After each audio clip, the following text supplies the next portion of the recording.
Bonjour à tous et bienvenue dans cette infolettre du mois de mai 2025 qui vise à vous montrer les ajouts les plus pertinents qui ont été portés à Alti depuis le dernier mois. Alors, on commence tout de suite avec la première nouveauté qui est en fait la possibilité maintenant d'accorder un accès en lecture seule à certains utilisateurs dans les dossiers employés. Donc, l'idée, c'est que, disons, certains gestionnaires puissent seulement consulter les dossiers de certains employés sans pouvoir apporter de modifications à tout ça. Alors, je vous montre comment activer la lecture seule pour certains utilisateurs. Alors, on va aller dans Paramètres, dans Poste, Groupe et Gestion des accès, Gestion des accès, Droits d'accès et données visibles. Donc là, vous avez deux possibilités. Soit que vous venez modifier un profil d'accès afin que tous les employés qui ont ce profil-là, aient la lecture seule d'activer, ou bien vous y allez un employé à la fois, juste ici, disons. Alors, j'entre dans l'édition de mes accès ou d'un profil d'accès et dans la deuxième section juste ici, donc accès aux données d'autres employés, il y a maintenant un nouvel encadré qui est en fait les sections des dossiers employés en lecture seule. Donc, lorsque vous activez la lecture seule, vous n'êtes pas obligé de l'activer pour l'ensemble des sections dans un dossier employé. Donc, par exemple, ici, je vais activer celle-ci et je vais conserver en fait la possibilité d'éditer ces deux-là pour vous montrer un exemple. Alors, lorsque j'ai coché tout ce qui m'intéresse, je viens simplement enregistrer. Alors là, maintenant, si je vais dans le dossier d'un employé, vous remarquerez en fait que les champs que j'ai cochés sont maintenant grisaillés. Donc, je n'ai plus la possibilité de venir les modifier. Cependant, dans tout ce qui était allergie et taille de vêtements, on ne l'avait pas coché. Alors, je peux encore l'éditer sans problème. Alors, voilà pour l'ajout de la fonction seulement.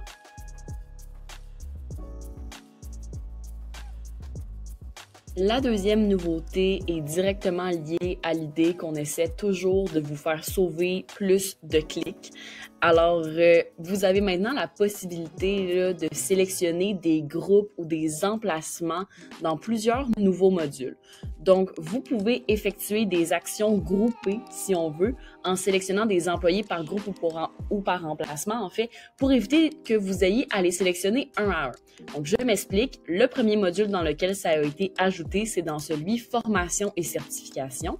Donc, maintenant, si je veux ajouter une formation, autrefois, là, en fait, je pouvais seulement les sélectionner un à un comme ça. Et bien maintenant, vous pouvez y aller par emplacement ou vous pouvez aussi y aller par groupe comme ça ici pour ajouter la formation pour tous les employés qui sont dans ce groupe-là ou pour tous les employés qui se retrouvent dans un emplacement. Donc, voilà pour le premier endroit. Deuxième endroit, toujours dans le module formation et certification, c'est dans l'ajout des certifications comme ça ici. On a la même mécanique qui s'y retrouve. Ensuite de ça, le deuxième module dans lequel ça a été ajouté, c'est dans celui des tâches juste ici. Alors, lorsque je veux assigner une tâche, je peux maintenant sélectionner plusieurs groupes, plusieurs emplacements si nécessaire. Bien sûr, là, on conserve toujours l'idée que vous pouvez y aller certains employés à la mitaine, il n'y a pas de problème, ça reste bien sûr. Le troisième module où ça a été ajouté, c'est dans celui des heures travaillées, en fait, dans le compte-rendu détaillé et éditable. On a plusieurs fonctionnalités, ici en haut à droite, donc import, export, modification. Alors, disons maintenant, vous voulez supprimer les pauses dîner de vos employés, eh bien, ici, vous avez par groupe et par emplacement. Même chose pour l'idée d'ajouter des heures travaillées, d'arrondir les heures également. Donc, on les a ajoutées dans tout ce petit menu-là pour vous permettre de sauver du temps, sauver des clics. Alors, voilà pour cette nouveauté-là qui n'est pas majeure, mais pour vrai, je crois vraiment que c'est une fonctionnalité qui va vraiment vous permettre de sauver du temps.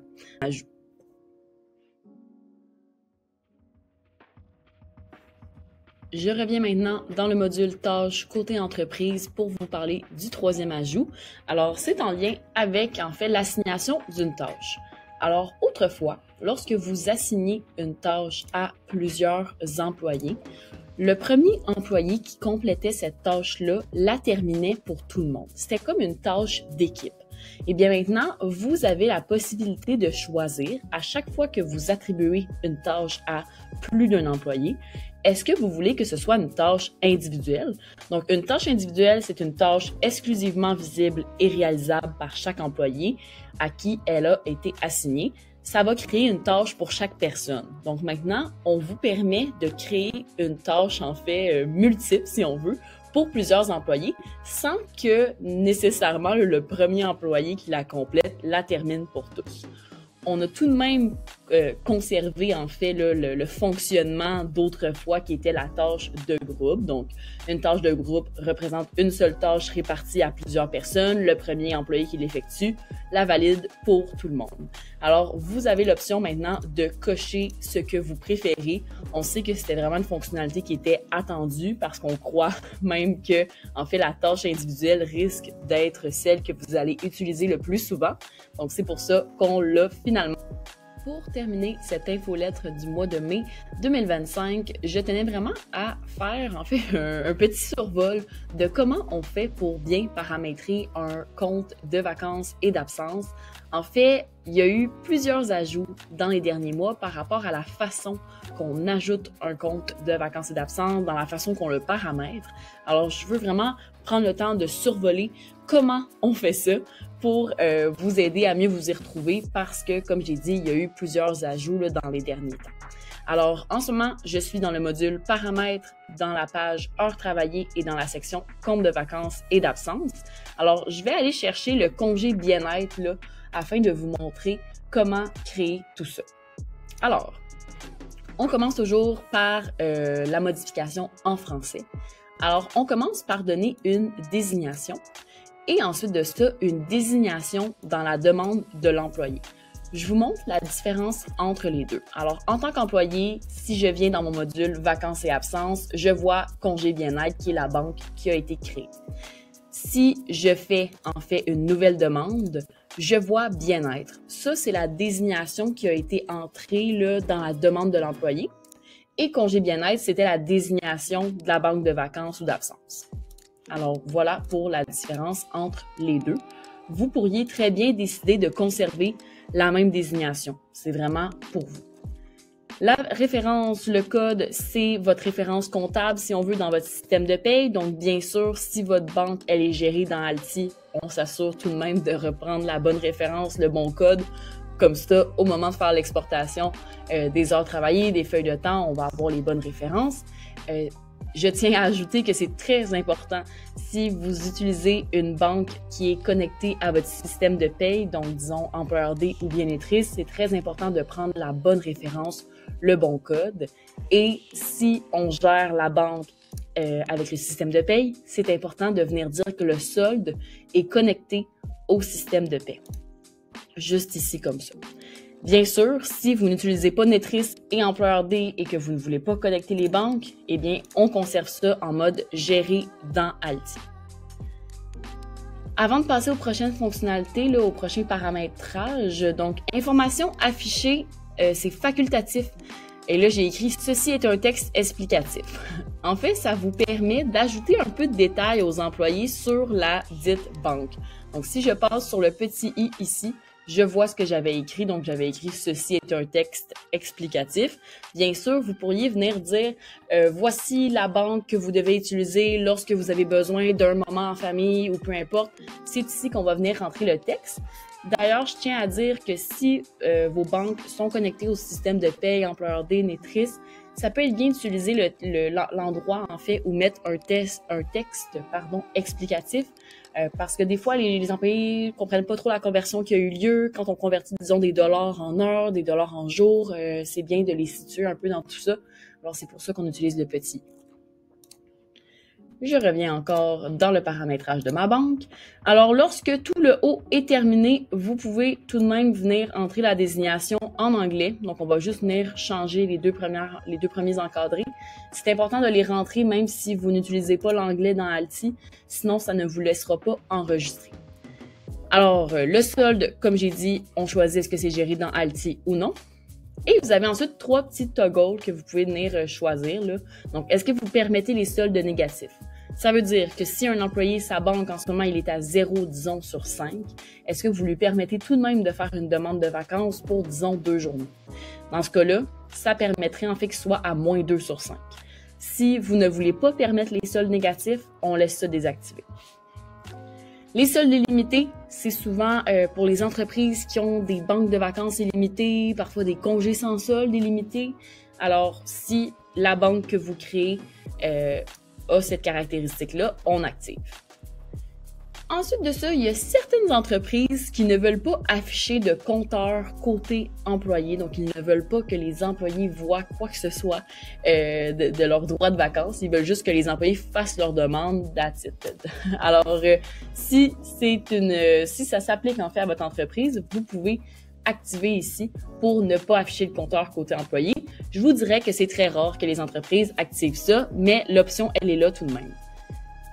Le plus important, selon moi, c'est vraiment de venir gérer la visibilité de votre banque de vacances et d'absence. Ça se peut très bien que tous les employés aient accès à la fameuse banque que vous êtes en train de créer. Si c'est le cas, vous venez simplement cocher tous les emplacements de votre entreprise. Naturellement, tous les employés vont être ciblés. Si vous voulez, vous pouvez y aller par équipe. Donc, cette banque s'adresse seulement à mon équipe de direction. Donc, je sélectionne juste ce groupe-là. Et bien sûr, vous pourriez décider d'y aller par employé à la mitaine, juste ici, comme cela. Alors, la visibilité, en fait, vous permet que si jamais une banque ne s'adresse pas à un ou plusieurs employés, ben, ces employés-là ne verront pas l'existence de cette banque-là. Si jamais vous n'utilisez pas une certaine banque, vous pouvez venir la désactiver dans le système.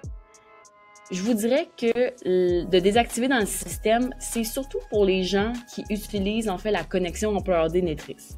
Je m'explique. Par défaut, dans Alti, il y aura toujours 3 banques, qui est les journées de maladie, les journées d'absence autorisées, les journées de vacances disponibles. Ces banques-là, par défaut, ne peuvent pas être connectées au système de paye. En fait, ça ne vous le permet tout simplement pas. Là, si jamais vous venez les modifier, vous ne pourrez pas venir cliquer ici pour que ce soit connecté au système de paye. Donc, c'est souvent dans ce cas-là que vous allez pouvoir venir désactiver dans le système les 3 banques, en fait, que vous n'allez pas utiliser, pour ensuite de ça, les recréer. Pendant que je parle d'employeur-D et Nétris, je tiens à dire que lorsqu'on récupère, en fait, un solde qui est connecté au système de paie, en fait, la banque, on la connecte avec la référence comptable et tout, vous devez choisir le format de la donnée acquise. Ça, et c'est vraiment une nouveauté là, du dernier mois. Donc, vous, votre banque employeur-D Nétris, est-ce que vous la récupérez en heures? Est-ce que vous la récupérez en dollars? Donc, vous choisissez de quelle manière la banque, elle est dans employeur-D ou bien dans Nétris. Et ensuite de ça, vous choisissez dans quel format vous voulez afficher la donnée aux employés. On dit estimation en parenthèse. La raison derrière ça, c'est qu'en fait, oui, on va venir récupérer la donnée là, par rapport au droit de vacances de l'employé, mais c'est sur sa banque qui est due. Donc, c'est par rapport, en fait, au droit de vacances qu'il a accumulé sur l'année précédente. En fait, cette estimation-là, en fait, habituellement, c'est qu'on se dit que, disons, qu'il a accumulé 5 jours de vacances, c'est par rapport au taux horaire de l'année dernière. Si jamais le taux horaire dans l'année actuelle n'est pas le même que l'année dernière, ben on peut pas tout simplement, disons, convertir 5 000 $ avec le taux horaire actuel parce que c'est pas nécessairement ça.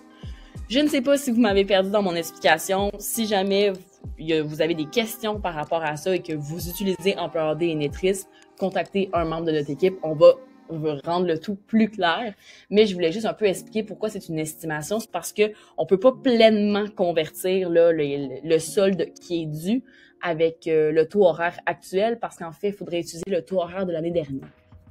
Alors voilà pour cette explication là, de comment paramétrer des comptes de vacances, d'absence, de maladie ou autre. Si jamais vous gérez en fait vos banques avec Alti, il va falloir que vous veniez, en fait, entrer les droits de vacances de chacun des employés.